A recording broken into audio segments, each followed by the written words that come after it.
Hello again, everybody. Welcome back to HemingwayLand.com, your source, quality, affordable land, this time in the state of Arizona. Yes, people, we are back in the Grand Canyon State this week with some new properties in a subdivision that we have never previously before bought, listed, or sold land in. Now, should be noted here at the outset, guys, we've got a bunch of listings in this region, so the video you're about to watch is going to be a subdivision-specific video, as a lot of the information between these properties is largely interchangeable, largely the same.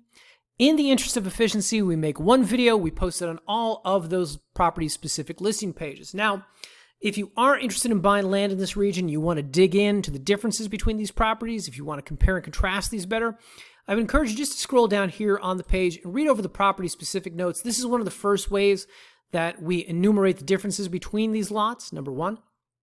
Number two, down here in the table, we have legal information that differs property to property. And finally, down here at the bottom of the page in the photo gallery, we have plat maps and we have photos from the specific properties to help give you a better sense of the terrain and the surroundings of these individual listings.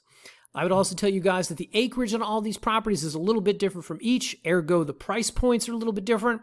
Of course, you can find that up here on the respective Buy Now buttons on these listing pages. Whatever the case, these properties are all located in Bridge Canyon Country Estates. That's a subdivision in the northern part of Yavapai County. And as you can see from the headline, there's a lot to like about this region. These are all RV-friendly properties with minimal restrictions. Should be noted they are all also 1 hour from the Grand Canyon. Now, I will get into better defining what minimal restrictions means and what RV-friendly means later in the video. For now, however, let's bring these up on a map and show you guys exactly where they are. Of course, as with all of our listing pages, we have GPS coordinates down here. Click any one of them, and voila, onto Google Maps, Arizona shall appear. So, first off, guys, it should be noted Yavapai County, for the uninitiated, is a large, massive geography over here in west central Arizona. The northern part of that county, however, does intersect with the I-40. Of course, Interstate 40 cuts through Arizona from east to west, divides the state north to south. And here along the I-40 are such towns as Holbrook and Winslow and Flagstaff, Williams, Ash Fork, Kingman over here, so on and so forth. The subject properties, however, sit very close to the town of Seligman right here, really about 5 minutes outside of Seligman. Now, before I get into talking about the subdivision a little bit more, let me just say, this area of northern Arizona, there's a shocking amount of things to do up here. First off, I just want to point out, as I mentioned earlier, Grand Canyon National Park is up here, roughly about an hour north-northeast of the subject properties. So to have RV-friendly land just right outside the Grand Canyon, of course, is an immediate benefit, number one. Number two, however, you have all of this green on the map, that are all national forests, millions and millions of acres between the Coconino National Forest, the Prescott National Forest, and the Kaibub National Forest up here, which, of course, are ideal for picnicking, trails, hiking, camping, so on and so forth, but most notably, hunting. Of course, there's a lot of creatures out here. Anything on four legs you can pretty much shoot and kill, but that includes elk, mule deer, wild turkey, bear. I believe there's antelope out here, so on and so forth. Now, it should be noted, guys, that also up here in northern Arizona, aside from the forests, aside from the Grand Canyon, you've got so much else to do. There's the Glen Canyon, there's Lake Powell, there's the Arizona Snowball, which is essentially skiing just here north of Flagstaff. There's a lot to do in this region, and here on our table under points of interest, we enumerate a bunch of these. Wapatki National Monument, Sunset Crater, Walnut Canyon, so on and so forth. Point being, there is no shortage of things to do out here. So it makes it a really ideal part of the country in which to vacation, in which to sort of seasonally go out and RV and camp. 3 months of the year, spend your whole summer year really exploring the American West, exploring this great part of northern Arizona. Should also be noted that temperatures are fairly mild up here, so you're not experiencing those kind of scorching summers that they get down in Phoenix and Tucson, okay? Anyway, with all that said, just to talk about what the property is in close proximity to, as noted, just right outside of the town of Seligman. Now, it should be noted, guys, Seligman is a town of roughly about 1,000 people, a little bit less. If you're talking about minor grocery and supply runs, a post office, a convenience store, things like that, you're going into nearby Seligman. If, however, you're talking about big box stores, a Walmart, a Home Depot, particularly if you plan to develop the property, you need building materials or large grocery and supply runs, you're either going 1 hour west into Kingman over here or 1 hour east into Flagstaff over here. I think Flagstaff is the prettier of the two towns. I would head east. Should be noted that we are also roughly about an hour north of Prescott. So you're about an hour in each direction from these three things and about an hour from the Grand Canyon. So you've got a lot here in your backyard. Anyway, point being, the Flagstaff and Kingman and Prescott are the towns where you'll find the big box stores, the medical centers, the universities, more schools, shopping, dining, nightlife, any fast food restaurant in America. They've got some kind of presence in these three towns, etc. Seligman, however, is a town, as I noted, of a little bit less than 1,000 people. Now, as is our habit here at Hemingway Land, we have photos from the nearby town of Seligman. It should be noted, guys, we recently we tried to hire a new photographer in Arizona, kind of lighten the load for our New Mexico guy. He, however, went out here and took a bunch of photos of tchotchke stores and not anything particularly useful. So this, at the very least, gives you a sense of the kind of local color out here, the way that this region sort of trades on its history as one of the major stops along Route 66, so on and so forth. You will not, however, get much better of a sense of the town than you will from these photos. So I will just direct your attention here, guys, to the map. If we zoom in here on Google Maps, you can see there's a Family Dollar out here. There's Seligman Grocery Market. There's a school district out here. So there are some things that you can do, that you can access out here. Some things, particularly if you do decide to raise a family in this region. You do have schools out here. You do have access to some of these kind of minor things that you might need. But as noted, the big stops are Kingman, Prescott, and Flagstaff. Anyway, with all that said, let's talk about Bridge Canyon Country Estates. So over here, let me go back to map view, where Route 66 and I-40 diverge. This area that you see right here carved out on the map, this is all Bridge Canyon Country Estates. It is comprised of, I want to say something like 20-some units of land, each one with about 100 lots in it, something like that. So there's a couple thousand 1-acre lots out here in this region that comprise this subdivision. The one that I've got pulled up on the map, of course, is very close down here by the I-40. The properties will be listed throughout this region, but we do have a number over here close to the highway. Should be noted that whether you're up here in this part of the subdivision, you'll have easy access to Route 66. If you're down here, you'll have easy access to Route 40. There are also some major arterials that run through here, such as Bridge Canyon Country Road. And down here, closer to the I-40, you have Fort Rock Road. These, of course, are paved roads that basically work as running parallel to the highway, okay? Anyway, with all that said, let me bring up some images of the properties that we have out here. Now, first off, guys, do want to say, as I've already noted, we hired a new photographer in this region. We experimented with someone who did not really send back the kind of quality photos I am used to, that I prefer to show you guys as demonstrative of these properties. So do want to point out to you, we have the Google Earth satellite image here. I don't have the drone overlays in the gallery like we like to have, because I didn't get them this time. Or I didn't get anything I could use, I should say. And we have the plat maps to help give you a better sense of this. Additionally, the photos, a little bit to be desired here in these photos, but I'm going to try and walk you through them and at least give you a sense of the subdivision as much as I can. So first off, roads in this region, just utilizing this one property. Roads in this region are largely dirt roads out here. The ones closer to the highway, of course, get traveled more often than the others, so they are the better maintained roads, the ones you could probably make it up and down in any type of vehicle. That being said, if anybody's going to buy land out here, or even if you're just going to scout a property, we recommend to our buyers take a larger truck or off-road capable vehicle, number one. Number two, you will notice that there are road signs out here. Road signs are kind of unusual, at least in my observation and experience of subdivisions like this in New Mexico. All of these properties actually have physical addresses, so if you do want to go out and scout these properties, you do have a physical address you can enter into a GPS, which should give you turn-by-turn directions. That, of course, is a common question we get a lot here, and oftentimes I have to tell buyers, no, it doesn't have a physical address, it's vacant land, it doesn't have any kind of formal 123 Main Street. These properties, however, do, so that's another benefit. Additionally, as we go through the photos here, you can see what the roads are like in this region. You also see something conspicuously absent from the photos, which is to say utilities. If I take you back here to the map, I just want to show you guys, if you get really close to the highway, really close to the 40, there are some utilities down here servicing lots in this region. Same thing with Route 66. In fact, if we go to satellite view and you zoom in on this region down here, you will find a number of developed home sites simply because this is one of the few regions in the area that has utilities kind of up and down every street. For the most part, however, if you're buying land out here, you should anticipate having to rely on solar to bring power, to bring energy to whatever you decide to build or park on the land, okay?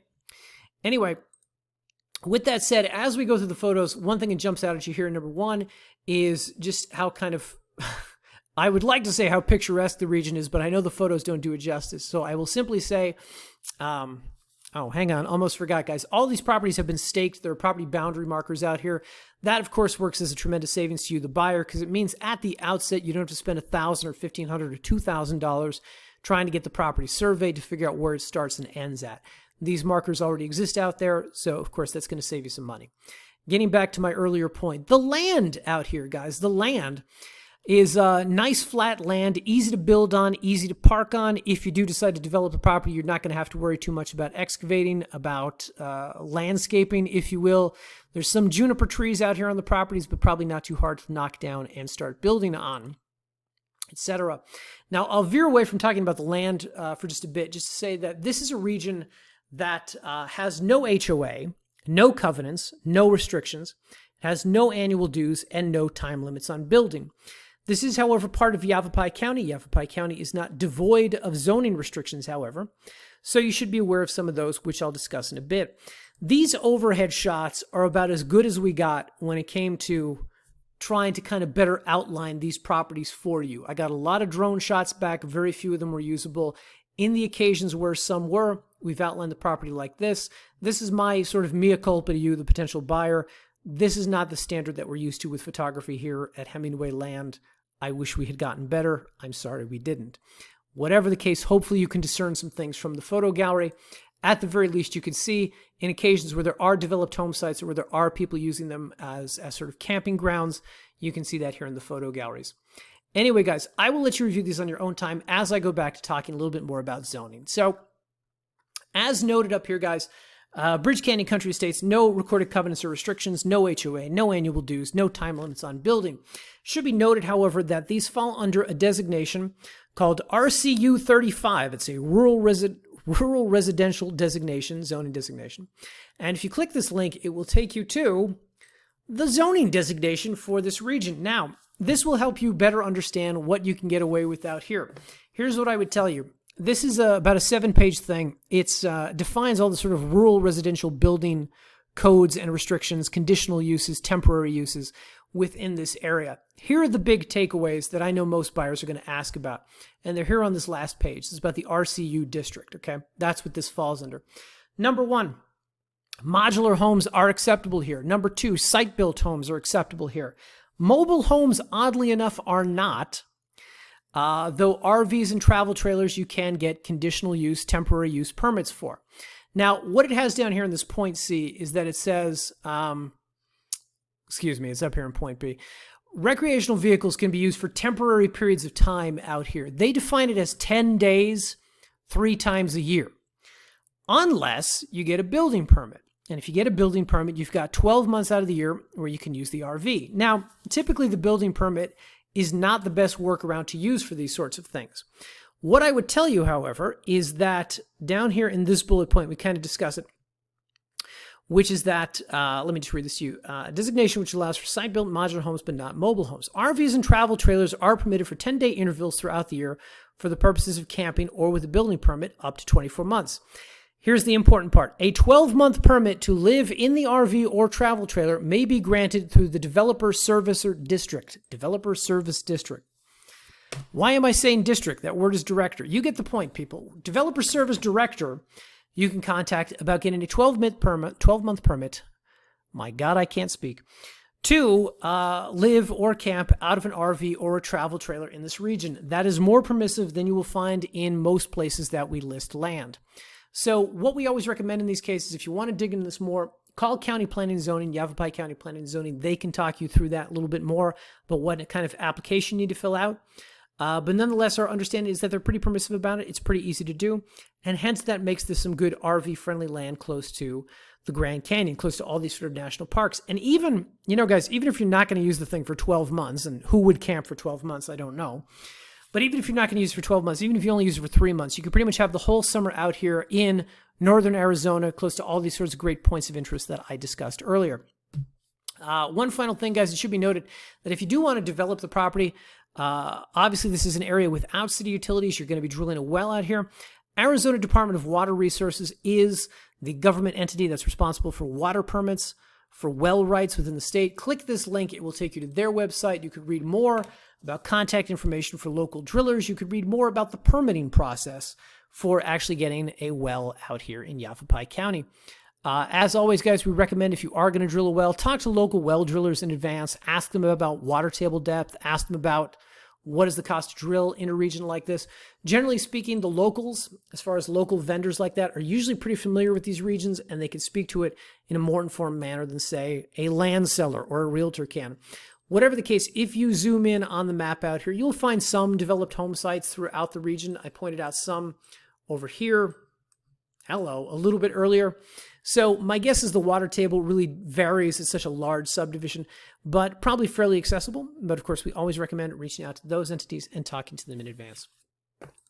All right, guys, with all that said, these are all properties that we have closed on through Yavapai Title Agency, which means that we got title insurance on all of these lots, which means we will be providing you, the buyer, with a warranty deed. Now, we've actually made these easy to purchase. We've got some financing options up here. So I want to talk about the various ways that you can buy and close on this property, okay? So the first one, of course, is to buy for cash. This specific property is listed for $5,500. If you click this link, it will take you to a secure checkout. No, that's not the one. Hang on. Where's it at? Let me pause the video. There it is. You can click on that link and it will take you to this secure checkout where we will ask you for a non-refundable, guys, let me say it again, non-refundable earnest money deposit of $500. If you're buying a property for $5,000, $6,000, $7,000, $8,000, I do not anticipate the average person can charge that on a credit card, nor do I anticipate the average credit card company would let you. Even if you have that kind of limit, most likely it's not in your buying habits, right? So we just ask for $500 down, non-refundable, to begin that process. And basically the way it works, guys, is you give us legal name for deed, tax address, give us all this information. And down here, we're going to ask, how do you want to fund and close this purchase? And if you say credit debit card, that's great. Only thing you have to do is just agree to the terms of service, and on the very next page, we'll ask for that debit or credit card information. That, again, sort of initiates the transaction. We'll expect you to fund the rest of it within the next couple days to a week, okay? And that's, again, if you want to fund the whole thing with a credit card. I'm buying it outright, and I want to just pay with a credit card. Of course, guys, we recognize people have limits on cards, daily limits. We're reasonable people. We understand some people can put down $500 and pay the whole remaining amount 2 days later, 1 hour later, whatever. But some people, it takes a week or more to kind of just break that down into payments per day. We understand that, okay? Whatever the case, that's the first way that you can do this. The second way, let's say you're uncomfortable giving all this money to someone over the internet. All we ask for is the, again, non-refundable $500 earnest money deposit. You come down here and you say, how do you want to close and fund this? Title and escrow. That's all you have to do, okay? And then you as the buyer will have to give the remaining money to a third-party intermediary known as the title company that will handle the conveyance of the property as well as the disbursement of funds. Of course, the benefit to you, the buyer, is that we do not get your money until such time as the property has been deeded into your name. If you guys would like to learn more about either of these processes, we've got a page on our website called How It Works Buying From Us. It'll kind of enumerate the differences here. Properties in this price range, anything under $10,000, we recommend what's called a notary close. But again, if you want to do a title escrow close, that's fine with us. He with the gold makes the rules, and in this case, that is you. So the way this process works, as I said, you put down the money, we draft a contract, you sign it, we submit it to title, and they do the rest. Usually in about 30 days, they'll get that done. This title company out there in Yavapai County is actually pretty good. They're pretty together, pretty Johnny on the spot. So I would anticipate they would actually have it done in a month. And if you would like to see what that contract looks like that we'll be asking you to sign, just come here, click this link, and it'll take you to a generic version of one of our standard sale purchase agreements. Very easy to understand, very easy to read. One page for signatures. Pretty self-explanatory, but if you got a lawyer friend, you want them to look at it, be our guest.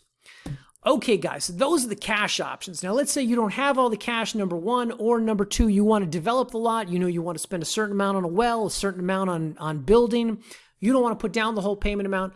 All we ask for is a deposit. And that deposit looks something like this. You come up here, you click this button. It's going to take you to this secure checkout, which will be essentially a deposit, and you're going to set it up for a monthly payment. Now, the way this works, guys, again, you give us the information, you agree to the terms of service, credit card, debit card on the next page. This one looks like it's set up for $200 plus $2,000. It's actually a $2,000 checkout for this property. These deposits are going to vary, $2,000, $2,500, $3,000. They're going to be in that ballpark. But it does set you up to be automatically billed every 30 days until such a time as the property is paid off. Now, people, Let's say that you're not going to put down any money until I see what that contract looks like. Conveniently for you, we have a copy, a generic copy, again, of one of our standard land contracts. Come down here, you click this link. It's going to bring up this document here in a separate window. And this document is basically what you're going to be asked to sign when the time comes after you put down the deposit. So this is going to enumerate certain things. The major one here, guys, is that we're offering 180 days, same as cash, on all these Bridge Canyon Country Estates properties. So if you don't have all the money today, but you feel like you'll have it all in the next 6 months, you will not have to pay more than the cash price. If you feel like you will never have all the money, but you hit the lottery 5.5 months from now, congratulations, all you're paying is the cash price, okay? But if you elect to pay it off as slowly as humanly possible, the price will graduate every couple months over time, all right? Whatever the case, this contract will enumerate certain things you need to be aware of, who's responsible for the taxes, what the late fees are if you miss a payment, what the rate of default is if you default on the contract, so on and so forth. Whatever the case, you can read that over before putting down any of your hard-earned money. Anyway, guys, with all that said, that is the buying process. Either buy for cash, close the credit card, buy for cash, close through title and escrow, or buy on terms and pay for it slowly over the next couple months or years. All right? Anyway, with all that said, guys, I do like this new subdivision that we're listing land in. Regrettably, I don't think the photos I don't think they do it justice. They're certainly not up to the standard that we've set before here at Hemingway Land. That is regrettable. Again, I apologize for that. We will correct that in the future. Whatever the case, I do really like this region in close proximity to a lot of great things, most notably the Grand Canyon. And of course, this is one of the few parts of really of the West that I have seen where you can get away with a 12-month permit for RVing. Okay, so reach out to the county, talk to them about that if you do have any questions. With all that said, guys, thanks as always for watching. I greatly appreciate your attention span. If you have any questions for us, shoot us an email, support@hemingwayland.com, or leave a comment here on the YouTube. As always, guys, thanks for watching, and we will see you in the next video.